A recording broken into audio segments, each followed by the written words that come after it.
নমস্কাৰ আপোনালোকক পোনপ্ৰথমে আমাৰ জব আপডেট চেনেললৈ স্বাগতম জনাই আজি এটা নতুন ভিডিঅ' আলোচনা কৰিম যিসকলে আমাৰ চেনেলটো নতুনকৈ আহিছে আপোনালোকে চেনেলটো সাবস্ক্ৰাইব কৰিব আৰু আপোনালোকৰ যিমান বন্ধু বান্ধৱ আছে সকলোৱে ভিডিঅ'টো শ্বেয়াৰ কৰি দিব ওকে এটো হৈছে আপোনালোকৰ এছএছসি দিল্লী পুলিচ কনষ্টেবল ৰিক্ৰুটমেন্ট 2025 যিসকলে দিল্লী পুলিচত যাম বুলি ভাবি আছে তেওঁলোকে এটো এপ্লাই কৰিব পাৰে বা যিসকলে আপোনালোকে ইয়াত যাব পাৰে ওকে এটো দিল্লী পুলিচৰ ফালৰ পৰা আহিছে খালি এটো আপোনালোকৰ এছএছসি কন্ডাক্ট কৰিব ওকে এতিয়া ইয়াৰ যেটো অনলাইন আবেদন প্ৰক্ৰিয়া হেতু আপোনালোকৰ 22 সেপ্টেম্বৰ পৰা হৈ আছে ওকে 22 সেপ্টেম্বৰ পৰা 21 অক্টোবৰ লৈকে আপোনালোকৰ অনলাইন আবেদন প্ৰক্ৰিয়া আৰম্ভ হ'ব ওকে আৰু আপোনালোকে পেমেন্টটো 22 অক্টোবৰ লৈকে আপোনালোকে কৰিব পাৰিব ওকে আৰু আপোনালোকৰ যদি কিবা ভুল হৈছে যদি আপোনালোকে এপ্লিকেশনখন এপ্লাই কৰোতে যদি আপোনালোকৰ কিবা এটা ভুল হৈ গৈছে তেতিয়ালে আপোনালোকে কাৰেকচন ডেটটো দিছে 29 ৰ পৰা 29 ৰ পৰা 31 অক্টোবৰ পৰ্যন্ত আপোনালোকে কাৰেকচন কৰিব পাৰিব ওকে আৰু আপোনালোকৰ যেটো এক্সাম হে এক্সামটো আপোনালোকৰ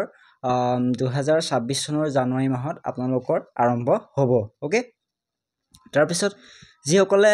জেনাৰেল ইডব্লিউএছ আৰু ওবিসি তেওঁলোকে 100 रुपीस পেমেন্ট কৰিব লাগিব এসসি এসটি কোনো পেমেন্ট কৰিব নালাগে তো যিখিনি ফিমেল ক্যাটাগৰী আছে তেওঁলোকে পেমেন্ট কৰিব নালাগে ওকে আপোনালোকৰ পেমেন্ট প্ৰসেসটো debit card net banking UPI credit card এইবোৰ পৰা আপোনালোকে কৰিব পাৰিব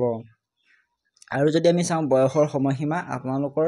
মিনিমাম বয়স আপোনালোকে জানে 18 বছৰ হ'ব লাগিব আৰু ম্যাক্সিমাম 25 ইয়াৰ্স হ'ব লাগিব ওকে আৰু যিসকল ওবিসি আছে তেওঁলোকৰ কাৰণে 3 বছৰ তেওঁলোকৰ এজ ৰিলেক্সেশন দিয়া আছে ওকে তাৰ পিছত আপোনালোকৰ টোটাল পোষ্ট যদি আমি চাও টোটাল পোষ্ট আছে আপোনালোকৰ 7565 টা ওকে 7565 টা আপোনালোকৰ পোষ্ট আছে ইয়াত দিয়া আছে পোষ্ট নেমটো আছে কনষ্টেবল এক্সিকিউটিভ আৰু ক্যাটাগৰী ওয়াইজ দিয়া আছে জেনাৰেল আছে 3170 EWS 756 OBC 1608 SC 1386 and ST 641 ইয়াতে কৈ থওঁ এতিয়া যিসকল হলক এতিয়া ৰিসেন্ট যেটো তেওঁলোকে সুপ্ৰিম কোৰ্টৰ এটা অৰ্ডাৰ আছিল যে ওবিসি সকল ওবিসি যদি হাইয়েস্ট কাট অফ মানে হাইয়েস্ট মাৰ্কস পায় তেওঁলোকক জেনাৰেলত তেওঁলোকক সুমাব নোৱাৰে ওকে হেকাৰণে জেনাৰেলৰ যি হল ক্যান্ডিডেট আছে তেওঁলোকৰ কাৰণে এটা বহুত ভাল এই এডভাৰটাইজমেন্টৰ পৰা আপোনালোকৰ এটো মানে প্ৰযোজ্য হ'ব এই যিখিনি তেওঁলোকে ৰুলস বনাইছে হেখিনি আপোনালোকৰ এই এডভাৰটাইজমেন্টৰ পৰা প্ৰযোজ্য হ'ব মানে যিসকল ধৰক জেনাৰেল মানে পোষ্টখিনি খাব নোৱাৰে ওকে হেতু এটা তেওঁলোকে ভাল কৰিছে জেনাৰেলৰ কাৰণে এতিয়া ইয়াৰ যেটো এডুকেশন কোৱালিফিকেশন তেওঁলোকৰ 10+2 ওকে মানে মেট্ৰিক পাস লগত আপোনালোকৰ হাই সেকেন্ডাৰী পাস থাকিব লাগিব তাৰ পিছত আপোনালোকৰ এলএমভি যেটো লাইসেন্স ওকে মেল সকলৰ কাৰণে হাল থাকিব লাগিব যেটো আপোনালোকৰ এলএমভি সকলোৱে থাকে আজিকালি নিজৰ নিজৰ পাৰ্সোনাল গাড়ী যেটো আছে সো এটো এলএমভি লাইসেন্সটো থাকিব হেতু আপোনালোকে দিব পাৰে তাৰ পিছত আপোনালোকৰ যদি চাও আমি হাইট আৰু চেষ্টৰ ক্ষেত্ৰত অনলি মেল ইউআৰ ওবিসি ইডব্লিউএছ তেওঁলোকৰ এনএসসি তেওঁলোকৰ 170 সেন্টিমিটাৰ তাৰ পিছত যিখিনি এসটি আছে শিডিউল ট্ৰাইব তেওঁলোকৰ 165 সেন্টিমিটাৰ ওকে আৰু চেষ্টৰ ক্ষেত্ৰত ইউআৰ ওবিসি ইডব্লিউএছ এসসি আপোনালোকৰ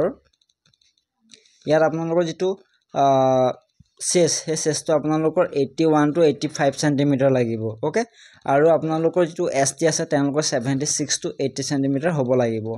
আৰু যিখিনি ফিমেল ক্যাটাগৰী আছে তেওঁলোকৰ হাইটটো 157 centimetre UR OBC EWS and SC আৰু এসটি কাৰণে 155 সেন্টিমিটাৰ হ'ব লাগিব তাৰ পিছত আপোনালোকৰ কি হ'ব চাওক আপোনালোকে ৰেস কৰিব লাগিব ওকে আৰু আপোনালোকৰ লং জাম্প আছে আৰু হাই জাম্প আছে ওকে যিখিনি আপোনালোকৰ ৰেস 1600 মিটাৰ আছে তেওঁলোকে আৰু তেওঁলোকৰ 6 মিনিটত কমপ্লিট কৰিব লাগিব তাৰ পিছত যিখিনি লং জাম্প আছে 14 ফিট আছে হাই জাম্প 3.9 ফিট আছে ওকে ঠিক তেনেদৰে ফিমেলৰ কাৰণেও আছে আপোনালোকৰ 1600 মিটাৰ আছে তেওঁলোকক 8 মিনিট সময় দিছে লং জাম্প 10 ফিট আৰু হাই জাম্প 3 ফিট ওকে এইখিনি হৈছে আপোনালোকৰ প্ৰসেসটো মানে প্ৰথম আপোনালোকৰ সিবিটি এক্সাম হ'ব তাৰ পিছত ফিজিক্যাল হ'ব তাৰ পিছতহে আপোনালোকৰ medical examination and document verification তাৰ পিছত আপোনালোকৰ মেৰিট লিষ্ট ওকে ভিডিওটো ইমানে আপোনালোক যিমান বন্ধু বান্ধৱ আছে সকলোৱে ভিডিও শ্বেয়াৰ কৰি দিব ধন্যবাদ